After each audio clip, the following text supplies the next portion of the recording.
had the unenviable job of molding farmers and merchants into a credible army. Benjamin Franklin set sail for Europe with an equally daunting challenge: convince the King of France to openly side with America against the British. This was by no means an easy task. In the first place, the United States, even if the French recognized it as a legitimate country, was weak. There was absolutely no precedent for this sort of revolution to think that this new country could maintain its independence. Franklin had no illusions about what was motivating the French. They were operating out of pure self-interest. They had an ancient rivalry with England. They had a peace of 1763 to seek their revenge for. They had no interest in American independence. And complicating things even more was the fact that the independence of the United States was premised on something that was absolutely anathema to the French crown, namely revolting against and overthrowing your king. In fact, the Declaration of Independence itself was banned in France. Selling an anti-royal uprising to King Louis XVI would test the limits of Ben Franklin's gamesmanship. Franklin knew he had little of substance to offer. His mere presence in France, however, became nothing less than a national holiday. The man who had tamed lightning was coming to Paris. He was the star of his day. The closest analogy I can make to Franklin's arrival in Paris in 1776 was the arrival of the Beatles in New York in 1964. And he is immediately the object of a sort of cult kind of worship. There are Franklin ashtrays and Franklin andirons, and there would be Franklin t-shirts if the idea had existed. There is Franklin wallpaper. It's an almost inescapable image. Franklin himself was amused by the frenzy. "My portrait is a bestseller," he wrote to one of his children. "Your father's face is now as well known as that of the moon."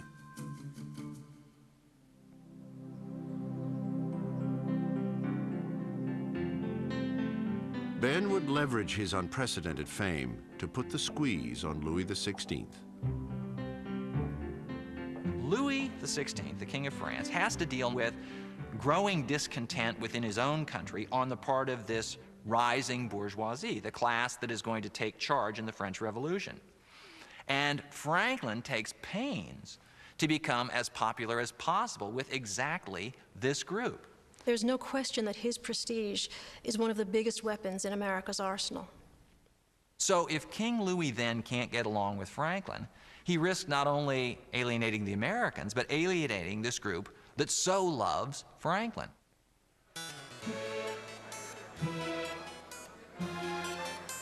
Franklin quickly learns to play politics French style. He becomes a master of that uniquely Parisian institution, the salon. It is at these late-night dinner parties that the movers and shakers of French politics could themselves be shaken and moved.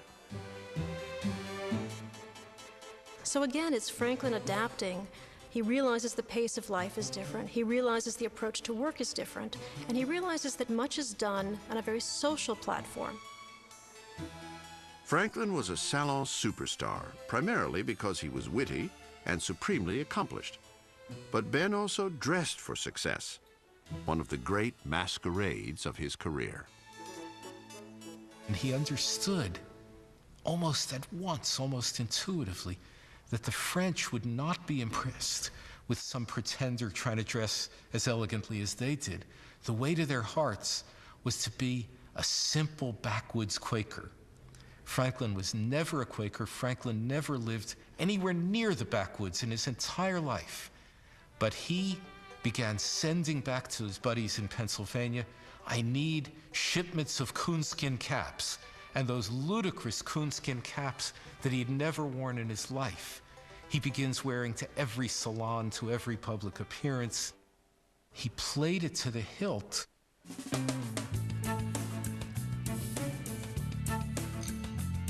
The French were enthralled.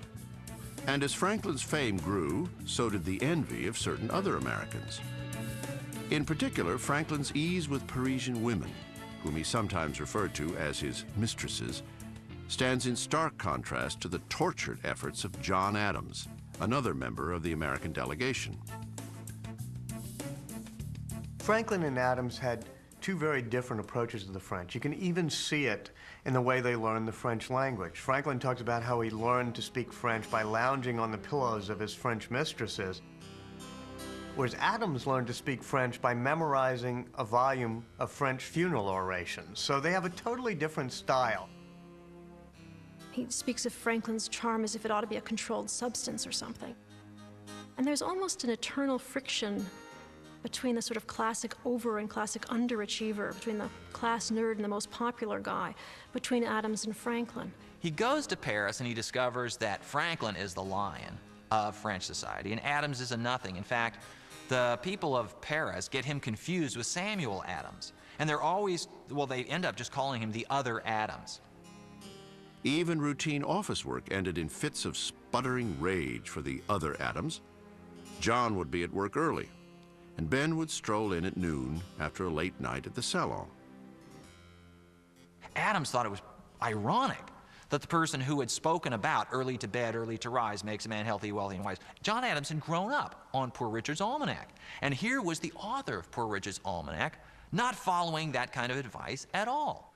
But Franklin understood that he was actually getting more business done for the American mission at 2 o'clock in the morning in somebody's salon than Adams did at 8 o'clock in the morning in the office. That's simply the way the world of Parisian politics worked. In Ben's view, John was a mixed blessing. He means well for his country, noted Franklin, and is always an honest man, but in some things, absolutely out of his senses. The French find Adams even more annoying. The foreign minister refuses to deal with him. It is Franklin who patiently works the French government for more than a year. In February of 1778, after learning of a significant American victory at Saratoga, Louis XVI finally signs on the dotted line. Next to George Washington, Benjamin Franklin is probably the most indispensable person when it comes to winning the revolution. Now, what had been a trickle of covert arms becomes a potent battlefield alliance. A steady stream of weapons and soldiers arrive in America. France then provides 90% of the gunpowder we used in the revolution. The Marquis de Lafayette has almost as many French troops at Yorktown as George Washington has American troops. So that's what allows us to win the revolution militarily. Still, battlefield successes must be translated into diplomatic terms. After the decisive victory at Yorktown, Franklin and a team of American envoys would spend 2 years haggling with the British over details of a final peace treaty. In the end, the British realized that it wanted to have America as an ally. And Franklin is able to play off Britain against France. So they're both competing to have better alliances with America because they realize that America is going to be the great trading and economic partner in the new century. And it ends up with Franklin being able to make deals with both of them.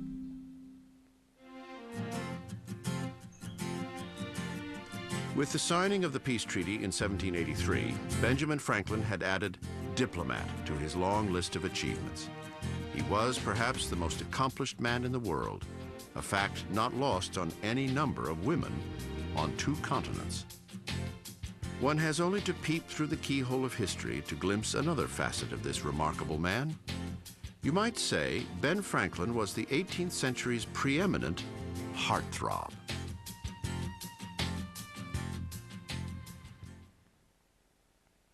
I will not add an entire wing to my house. I will simply fix the leaky faucet in the guest bathroom. I will not build the Great Wall of China around my patio. I will not spend my weekends covered in drywall dust. I will go to Ace. And I will get it done. And then I will do Pilates. Get in, get help, get on with your life. Right now, get the Craftsman Auto Hammer or multi-tool for just $99.99 each and get a full rebate on a Craftsman 104-piece mechanics tool set for $49.99 at Ace, the helpful place. Imagine being at 30,000 feet with a plane full of kids and you have a heart attack. That's what happened to me. I'm on an aspirin regimen now. My doctor told me it's the easiest preventative thing you can do. Be sure to talk to your doctor before you begin an aspirin regimen. See your doctor. Simple. Happy 25th birthday, Blizzard. Hands are so overrated. Celebrate the Blizzard's 25th with the new Strawberry Golden Oreo Blizzard. Golden Oreo cookies, strawberries, and creamy DQ soft serve. Then, join the party at DQ.com. Good day, citizens. As we speak, LendingTree is scanning the country for great mortgage offers. Offer located. Refinance today before rates go up. Call 1-800-555-TREE.